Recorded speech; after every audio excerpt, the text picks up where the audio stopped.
Ciao amico, benvenuto sul mio canale. Mi chiamo Nero e ti spiego l'Islam come te lo spiegherebbe un cane nero. Dopo le dovute premesse, per chi non avesse visto i precedenti video vi rimando alla visione dei primi due, troverete il link nell'info box. Cominciamo a vedere un po' se è vero che, come si dice, l'Islam è una religione che ha dato diritti alle donne e che le tiene in grande considerazione. Ho sentito spesso ripetere questa frase e voglio cercare di capire con voi se sia o meno frutto di un abbellimento della religione o se ne riscontri una corrispondenza anche nelle scritture. Il Corano, nella sura controversa 4.34, dice agli uomini che sono responsabili delle donne e se avvertono una cattiva condotta da parte loro le si dovrebbe ammonire, in seguito abbandonare nei loro letti e se queste persistono nella loro condotta picchiarle.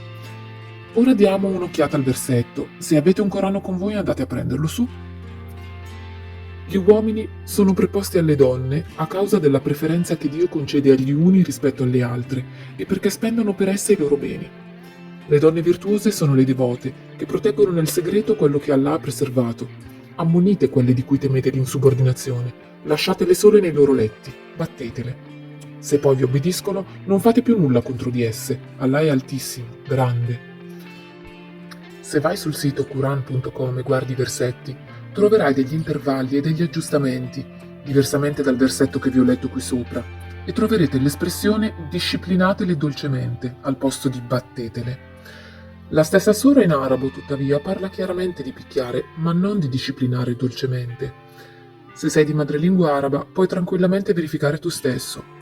Ma in fondo gli apologeti musulmani potrebbero appellarsi alla traduzione deficitaria o dire che la parola in arabo doraba significa separare, non picchiare.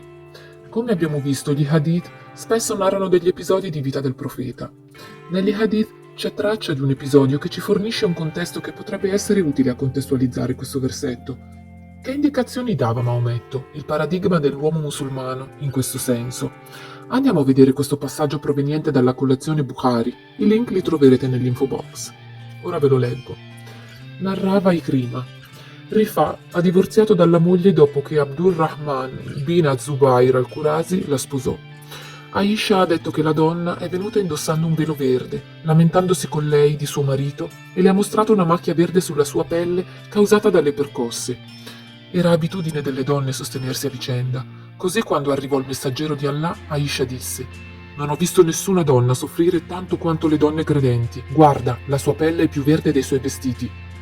Quando Abdurrahman seppe che sua moglie era andata dal profeta, venne con i suoi 2 figli avuti da un'altra moglie. Lei disse: «Per Allah, non gli ho fatto nulla di male, ma è impotente ed è inutile per me quanto questo», tenendo e mostrando la frangia della sua veste. Abdurrahman ha detto: «Per Allah, o messaggero di Allah, ha detto una bugia, io sono molto forte e posso soddisfarla, ma lei è disobbediente e vuole tornare a Rifà». Il messaggero di Allah le disse: «Se questa è la tua intenzione, allora sappi che è illegale per te risposarti con Rifà, a meno che Abdurrahman non abbia avuto rapporti sessuali con te». Quindi il profeta vide i 2 ragazzi con Abdurrahman e gli chiese: «Questi sono i tuoi figli?» Su questo Abdurrahman ha detto: «Sì». Il profeta disse: «Tu affermi ciò che affermi, cioè che è impotente? Ma per Allah, questi ragazzi gli somigliano come un corvo assomiglia a un corvo».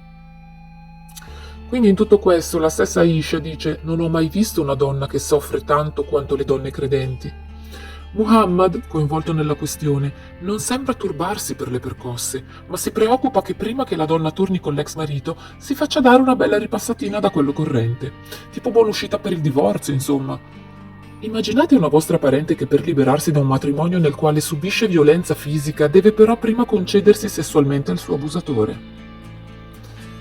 In un altro hadith, Muhammad dice che le donne sono le più abbondanti all'inferno perché disobbediscono ai loro mariti, per poi definirle deficienti in fede e in intelligenza. Narrò Abu Sa'id al-Khudri. Una volta il messaggero di Allah andò al musalla per offrire la preghiera. Poi passò accanto alle donne e disse: «O donne, fate l'elemosina, poiché ho visto che la maggior parte degli abitanti del fuoco dell'inferno eravate voi». Le donne chiesero: «Perché è così, o messaggero di Allah?» Egli rispose: «Voi imprecate spesso e siete ingrate verso i vostri mariti. Non ho visto nessuno più carente di voi in intelligenza e religione. Un uomo cauto e sensibile potrebbe essere fuorviato da alcune di voi». Le donne chiesero: «O messaggero di Allah, Cosa c'è di carente nella nostra intelligenza e religione? Disse: la testimonianza di due donne non è uguale forse alla testimonianza di un uomo? Risposero affermativamente. Disse: questa è la carenza della sua intelligenza. Non è vero che una donna non può né pregare né digiunare durante le mestruazioni? Le donne risposero affermativamente. Disse: questa è la carenza della sua religione. In questo hadith veniamo a conoscenza di ulteriori fatti. La testimonianza della donna secondo il profeta vale la metà di quella di un uomo e questo fa effettivamente parte delle leggi della Sharia. L'opinione di Muhammad sull'intelligenza deficitaria della donna non meriterebbe ulteriori commenti, se non che molti religiosi, nel tentativo senz'altro in buona fede di difendere l'episodio, affermano che una donna è soggetta naturalmente a fluttuazioni cicliche per effetto degli ormoni che ne altererebbero la capacità di memorizzare aneddoti, gestire le emozioni. Il ciclo mestruale non intacca le abilità cognitive di una donna, rendendola addirittura incapace di restituire una testimonianza accurata, rendendola temporaneamente o permanentemente deficitaria a livello cognitivo. Il ciclo mestruale non è una menomazione, non comporta un deterioramento cognitivo come una demenza, e anche ve ne fosse mai evidenza, non è certo per scelta delle donne, ma di chi le ha progettate in questo. I dolori mestruali sono noti alla letteratura medica, a differenza della demenza mestruale. Perché mai una donna dovrebbe quindi rischiare maggiormente di un uomo la fiamma eterna per caratteristiche proprie ed innate? Anche il Corano dice, in fantastica continuità con le religioni di Abramo, che il ciclo mestruale, che è un processo fisiologico per le donne, è impuro. Corano, Sura 2, versetto 222. E ti chiedono dei rapporti durante i mestrui. Di: sono un danno, non accostatevi alle vostre spose durante i mestrui e non avvicinatele prima che si siano purificate. L'incresciosa questione del ciclo non è finita qui, amici, ma per ora vi lascio con questi spunti di riflessione, che non sono già pochi. Al prossimo video. Nero.